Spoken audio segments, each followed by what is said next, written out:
Hi everyone, this is Jim Tolles, and today I want to talk a little bit about discovering your body wisdom. The body is intelligent. It's this beautiful, beautiful vessel that we all get. We only get this one for this lifetime. We can't trade it at any given point, and it knows what it needs.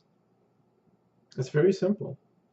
It has this wonderful, wonderful way of flowing through life if we let it. If we nourish it, and if we listen to what it's asking for our nourishment, if we connect sexually with others and we listen to how that part of us wants to connect sexually with others, if we dance with it, learning how it wants to dance and different movements it can do, all these things are naturally within us. It's very easy, actually. That's the wonderful part of the spiritual path. There are many ways where things get more and more easy. Where it's not easy is where we're enforcing ideas about what our body should look like, should act like, should feel like, all these types of things. Because we're still going to feel a lot of different sensations. That's the beauty of the body. The body opens us up to the world of sensation. And that's usually how it talks and speaks to us, is through those inner sort of feelings. But the more ideas we place on it, ideas about what we should eat, what we should look like, the more unhappy we make our own bodies. And as we build that unhappiness, we start to try and add in more new things to make ourselves feel better. A lot of people come to the spiritual path and are trying to make themselves feel better. They're not happy. And so for them, it becomes the feel-good path, and they just want to go and do lots of experiences to make them feel good with the idea that somehow they can feel that way all the time. But in the spiritual path, we're embracing all states of awareness. We're not just saying, we're going to have this one all the time. You know, it's like we're going to have ice cream all the time. You can't eat ice cream all the time. You will be sick. Which also kind of goes back to the body and that way that we learn to nourish ourselves. So in embracing many different types of foods, right, we're also embracing many types of states. And so sometimes we'll feel anger, sometimes we'll feel grief, right?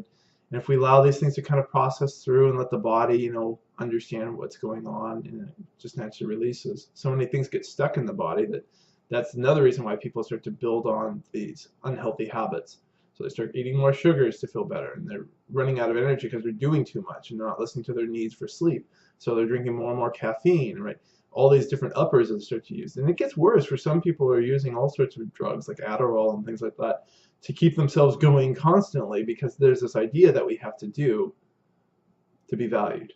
We have to keep doing for other people to like us, for us to like us, which is ultimately our own search for our own love, which is right here. And so it becomes the insanity, and the body starts to pay more and more of the price. There is so much suffering going on in people's bodies. That's part of the reason people don't like the spiritual path, especially when you start working with a teacher like myself. And I'm like, you need to sit down and pay attention. I'm not going to say, you know, here's this wonderful journey you can go off and have a vision quest or whatever. It's like you can do those things and they're fine. They can be another way to sit down and pay attention to get away from everything. But a lot of people aren't doing that. They're just trying to feel good.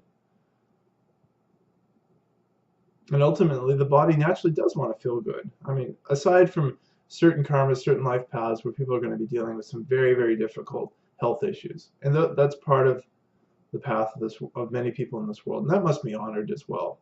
You know, I'm really not speaking to say that everybody's going to feel great all the time. That's not how it is. As I said, we're embracing all states. And for some people, it will be a lifetime of pain. You know, if you're having some sort of debilitating cancer or other sort of disease, this may be part of the spiritual path, and we honor that. And if that's in truth for you, then I encourage you to honor that too. But take away the mental suffering that comes. See what your body can tell you in that space. Because a lot of things are still up to us, and a lot of disease may not be permanent, even when doctors and other people tell us that it will be. You just can't plan these things. All you can do is tune in more deeply and say, all right, so what does my body need here? If I am severely ill, what do I need? What is arising me? How can I listen to this? You know, even though the body right now feels very miserable, how can I tune in deeper? And often in these moments of profound pain, there's more incentive. In so many ways, the people who come to spiritual path are often those seeking healing, because nothing else will heal these deep wounds, whatever they may be. And so it's here that the people that have had this great trauma sometimes have the greatest tenacity. And that tenacity is a great gift, because many other people will just kind of dance along through the spiritual path and not really try, because they're still just trying to feel good. And if you already know that you've got nothing to lose and you already feel terrible, it's like, I ought to stick with this. I have no other choice. In some respects, it's important, I think, for all of us to come to that place where, like, I have no other choice but to stick with this, to keep going in. The more distractions will come, more ways, that things will be difficult and challenging, my life will be coming. But I need to stay within. Keep asking, what works here? It's all kinds of interesting stuff going on with food these days, and paying attention to your body and what feels in your body. When you feel lighter and more at ease and more open and more energized, will tell you a lot about food. And energized is different than getting that jolt from whatever the latest energy drink is. That's something else. That feels very different. To me, that sort of stuff I never really got into anyway. And most external stuff, like having too much sugar, starts to make me feel sick and actually lower energy. To me, that's a depleting energy. It's dense. Not all the time, but a lot of the time. I don't choose to speak in absolutes. I try not to get stuck in that, because that becomes another set of ideas. And so there's going to be a lot of ways where you're going to be breaking down a lot of different ideas that you may have about what your body should look like, right?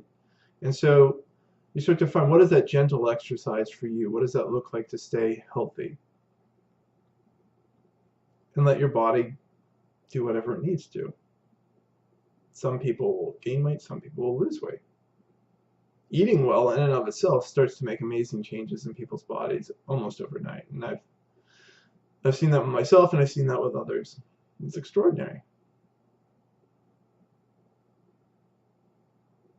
It really is extraordinary when you start to tune into that space, how things start to shift. But along the way, you're going to start tuning into like the bigger issues that are holding you in certain body shapes and how you're committed to those particular ways of living. And making those changes initially can be very difficult, but it's definitely worthwhile, because you're so used to eating a certain way, eating hamburgers and hot dogs and whatnot. Suddenly eating salads and lots of vegetables just seems disgusting. But as you kind of retrain yourself, and as you start to listen inwardly, and you start to feel more open, and you start to feel that a lot of that heaviness, that dense weight that you've been carrying, because a lot of these foods, we're not really processing them particularly well. As that drops out of your own body, you start to say, why was I so committed to that? And that may not be an immediate thing. So once again, this is where tenacity is important. The body tends to be the part of us that integrates things the slowest. Just because you understand something mentally or even emotionally doesn't mean your body fully understands it yet. And body awareness, as I said, it's its own wisdom. It knows what it needs, and it will start to shift more deeply. And there's also a way that when that part of us shifts, it's the least likely to be changed. It can't get blown around as much as like the mind. It's like ideas kind of come and go in our heads, and emotions arise and fall, and they're washing around. The body is a much more stable place. And so like the more you treat your body well and you're in that space of health, the more it wants to stay there.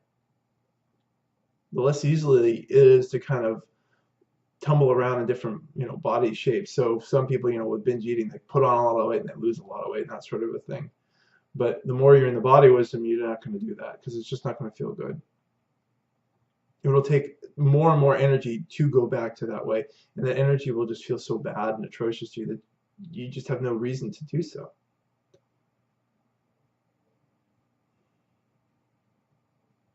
And it's in this place that we're letting go of any ideas about, trying to eat a certain way.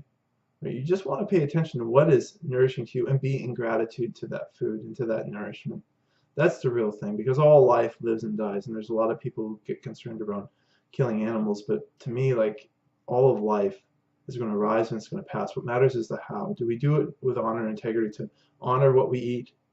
Because the plants are alive too. It's a lot harder to anthropomorphize them, to say, well, this one has feelings. And it doesn't matter, what does or does not have feelings, or it does not have a certain level of consciousness, because it's all consciousness.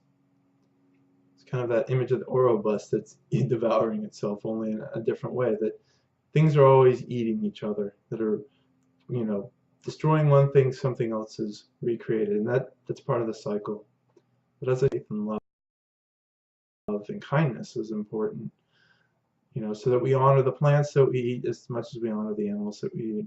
And as I said, not getting caught up in our heads around how we should do it, that we just keep listening to our body wisdom, and that will guide you.